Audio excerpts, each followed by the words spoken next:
In the 1920s, the German mathematician David Hilbert devised a famous thought experiment to show us just how hard it is to wrap our minds around the concept of infinity.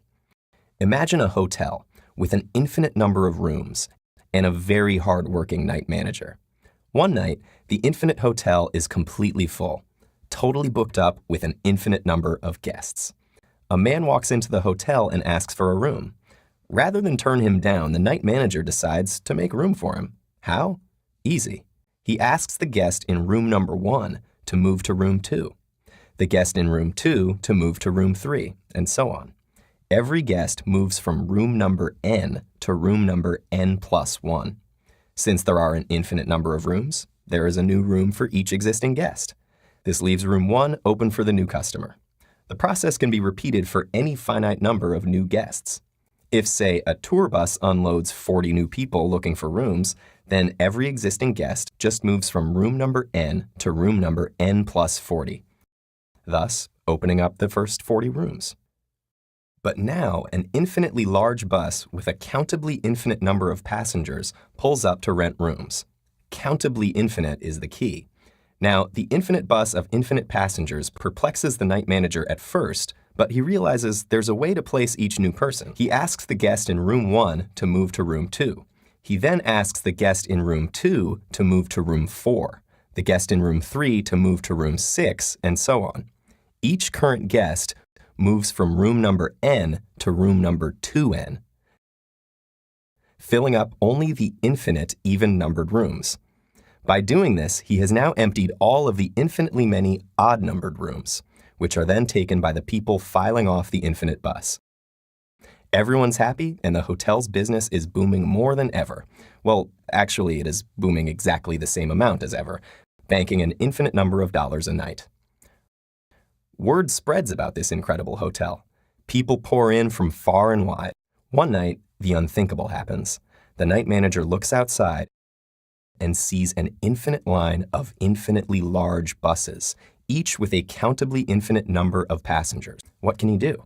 If he cannot find rooms for them, the hotel will lose out on an infinite amount of money, and he will surely lose his job. Luckily, he remembers that around the year 300 BCE, Euclid proved that there is an infinite quantity of prime numbers. So to accomplish this seemingly impossible task of finding infinite beds for infinite buses of infinite weary travelers, the night manager assigns every current guest to the first prime number, 2, raised to the power of their current room number. So the current occupant of room number 7 goes to room number 2 to the 7th power, which is room 128. The night manager then takes the people on the first of the infinite buses and assigns them to the room number of the next prime, 3, raised to the power of their seat number on the bus. So the person in seat number 7 on the first bus goes to room number 3 to the 7th power, or room number 2187. This continues for all of the first bus. The passengers on the second bus are assigned powers of the next prime, 5. The following bus, powers of 7. Each bus follows powers of 11, powers of 13, powers of 17, etc. Since each of these numbers only has 1 and the natural number powers of their prime number base as factors, there are no overlapping room numbers. All the bus's passengers fan out into rooms using unique room assignment schemes based on unique prime numbers. In this way, the night manager can accommodate every passenger on every bus, although there will be many rooms that go unfilled, like room 6, since 6 is not a power of any prime number. Luckily, his bosses weren't very good in math, so his job is safe. The night manager's strategies are only possible because while the infinite hotel is certainly a logistical nightmare, it only deals with the lowest level of infinity, namely the countable infinity of the natural numbers, 1, 2, 3, 4, and so on.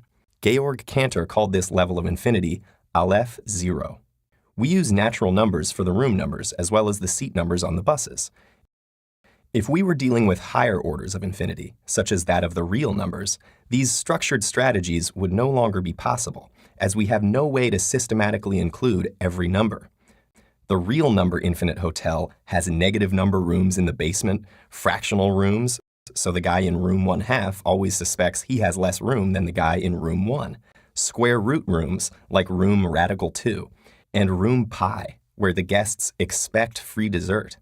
What self-respecting night manager would ever want to work there, even for an infinite salary? But over at Hilbert's Infinite Hotel, where there's never any vacancy and always room for more, the scenarios faced by the ever-diligent and maybe too hospitable night manager serve to remind us of just how hard it is for our relatively finite minds to grasp a concept as large as infinity. Maybe you can help tackle these problems after a good night's sleep, but honestly, we might need you to change rooms at 2 a.m.